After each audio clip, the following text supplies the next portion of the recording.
Welcome to Easy Anatomy. I'm talking to you today about the anatomy of the neck fascia. Then I will cover neck spaces, the fascial spaces, and spread of dental infection. Neck fascia, if you remember, we have superficial fascia,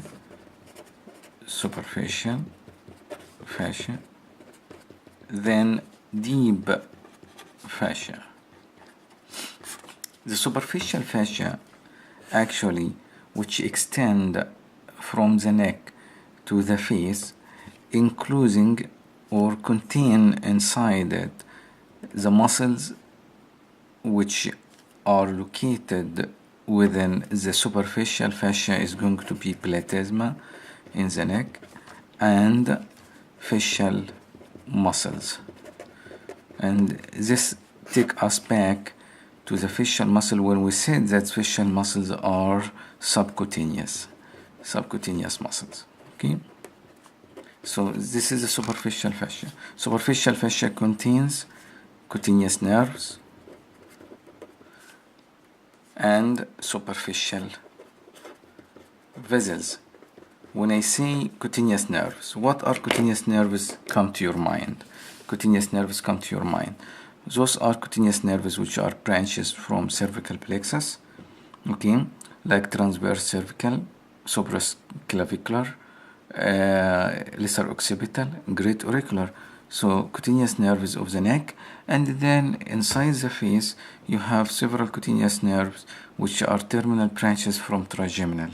Okay, so cutaneous nerves in the head gonna be branches of trigeminal nerve, and in the neck those are branches of cervical plexus. Superficial vessels which are located within the superficial fascia. I will start with two jugular veins, the anterior jugular vein in the neck, external jugular vein in the neck, okay. Then in the head, blood vessels of face and scalp. Those are subcutaneous. Okay, so keep in mind that superficial fascia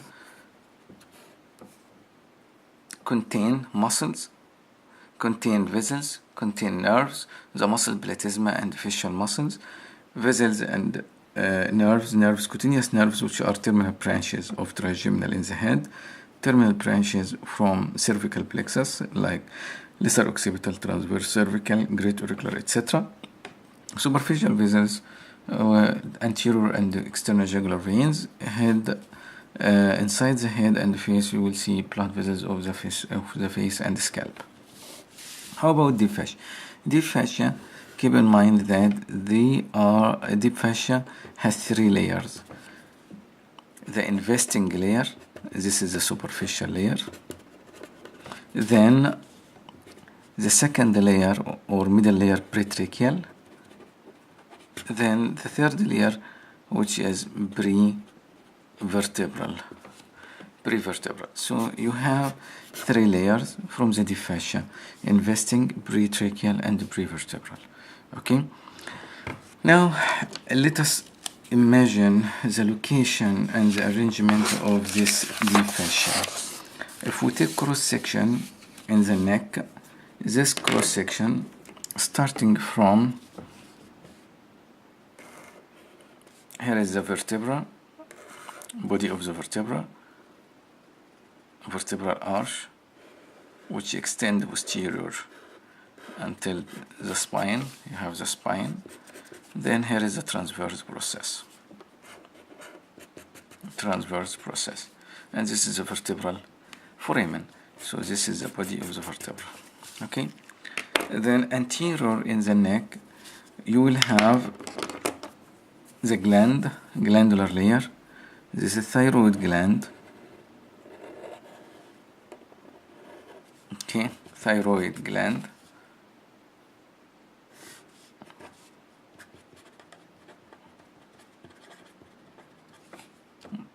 Then behind the thyroid, you have trachea or pharynx, or larynx above, then esophagus or pharynx above. Okay, depend on the level of the neck. So this is trachea, and this is esophagus, and this is thyroid. Okay. So if you look at the cross section of the muscles in the neck, you will see anterior to the vertebral column and the lateral in the neck, whether in the anterior and the lateral in the neck, you will have what we call them perivertebral muscles and the lateral scalene muscles.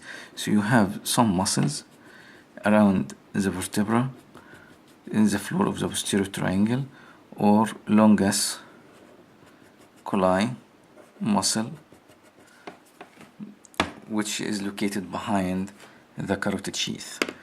So this is on each side. You have some muscles again on the side of the neck and the muscles in the front of the neck. Okay. Then the fascia or deep fascia has investing, and the middle layer, superficial layer, investing, we call it investing. The middle we call it pretracheal. Then you have the posterior or the deepest layer is called prevertebral.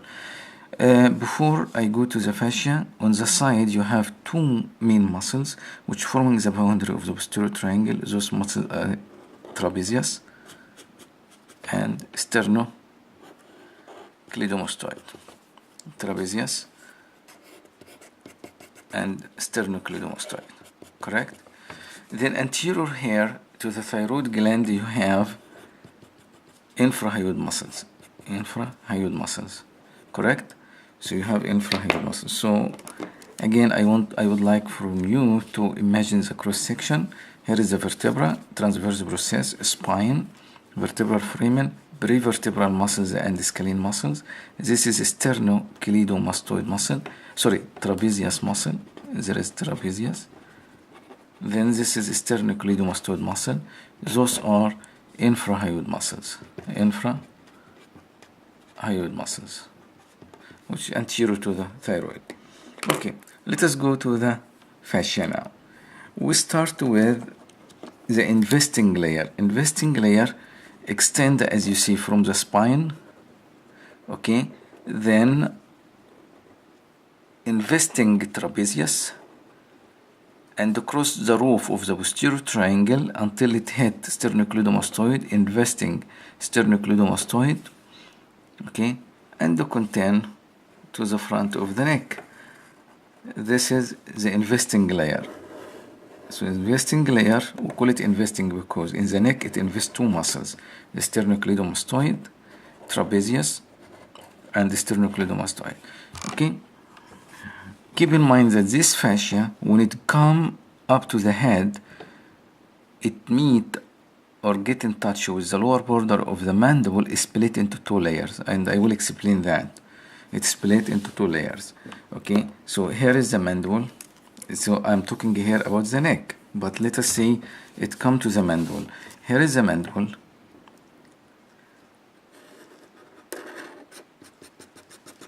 Okay, and here is lateral and here is medial. So once it comes, the investing layer come to the lower border of the mandible, which muscle located on the lateral side of the mandible? This is what? Masseter. Okay, and which muscle coming here and attach it to the angle of the mandible from inside? Medial pterygoid. This is medial pterygoid, correct? So investing layer, when it comes to the lower border of the mandible, is split into two layers, one covering the masseter and one extend to the deep surface of medial pterygoid, and is going to create space, anatomical space, we call it masticatory space, which has this masseteric outside and the trigomandibular from inside. So this is again investing layer. investing layer. Before coming here is going to invest which gland? This gland here, and this gland extend from inside. This is gonna be submandibular gland. Submandibular gland. And from outside, which gland this fascia extend and enclosing it, if we extend up here, is going to be what? Superficial to masseter, it's gonna be parotid gland. Parotid gland. So if I ask you, here is the investing layer in the neck. Investing what? Investing this muscle and that muscle, sternocleidomastoid and trapezius. In the head, investing what? Investing two glands. Which glands? The submandibular and parotid gland. Submandibular and parotid gland. Okay? And then covering the masseter and the undersurface of medial pterygoid. So this is the investing layer. Let us go to the another layer, which is the pretracheal layer. The pretracheal layer, this is the pretracheal layer.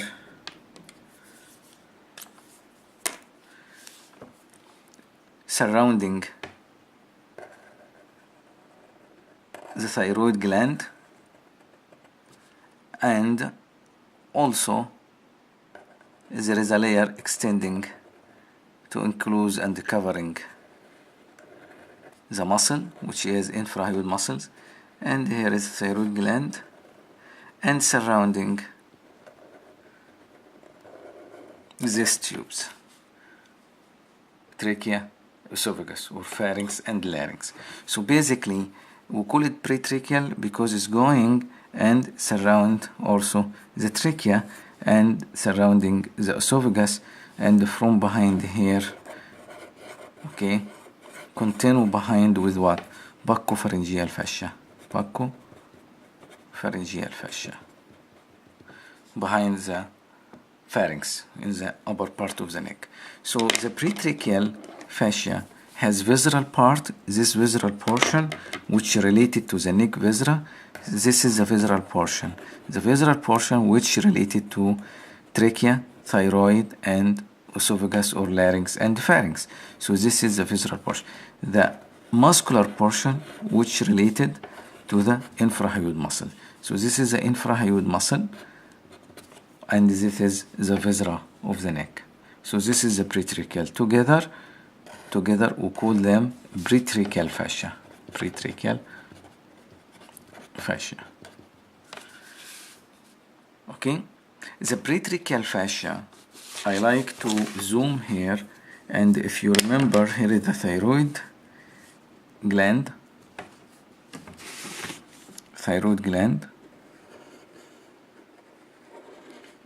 Okay, and the upper end of the lobe extend to the oblique line of the thyroid cartilage. Here is thyroid cartilage.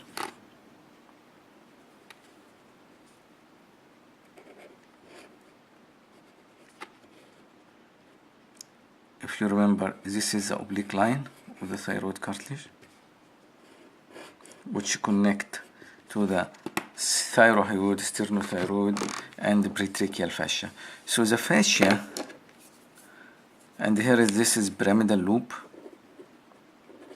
from the thyroid gland, and here is hyoid bone.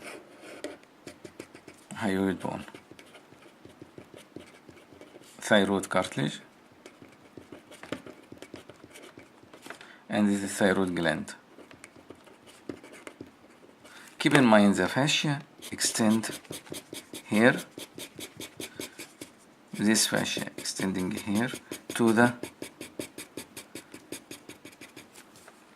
oblique line, okay, and continue down to the mediastinum, which is the central portion of the thoracic cavity, and continue with pericardium down to the pericardium. So connect again thyroid gland, surrounding thyroid gland and trachea, and extend to the oblique line of thyroid cartilage. That's why during swallowing, thyroid gland also move up and down. Why it move up and down? As you see, because of the attachment of this fascia to the thyroid cartilage. And you know thyroid cartilage as part of the larynx move up and down during swallowing. Of course, there is another factor. If you remember, pyramidal lobe connect to the hyoid bone also with this band which we call it levator glandula thyroidea. And as you know, this is a remnant of the thyroglossal duct. So this explains why thyroid gland move up and down during swallowing, because of attachment to the hyoid bone through this levator glandula thyroidea and the attachment of the pretracheal fascia to the thyroid cartilage. Okay? And also this explains why if there is any tumor in the thyroid gland or there is a swelling of thyroid gland, it can expand down but not up. It can go down to mediastinum. Why? Again, because expansion up is going to be limited by this attachment in addition to the attachment of sternothyroid muscle. Remember, sternothyroid muscle connected here. So imagine that this pen is the sternothyroid muscle connected to this line. So if there is a swelling here, it's not going to go up. It's going to be limited by this attachment of the muscle, attachment of the fascia, but it can freely expand down to the mediastinum. Okay, so keep in mind these facts. So we talked now about the middle layer. So the middle layer, which is pretracheal fascia, has visceral portion and has muscular portion related to infrahyoid muscle. The deepest layer, which is prevertebral fascia, is going to have two layers actually. So the prevertebral fascia has alar layer. This is the alar layer. Then the prevertebral layer. Then we have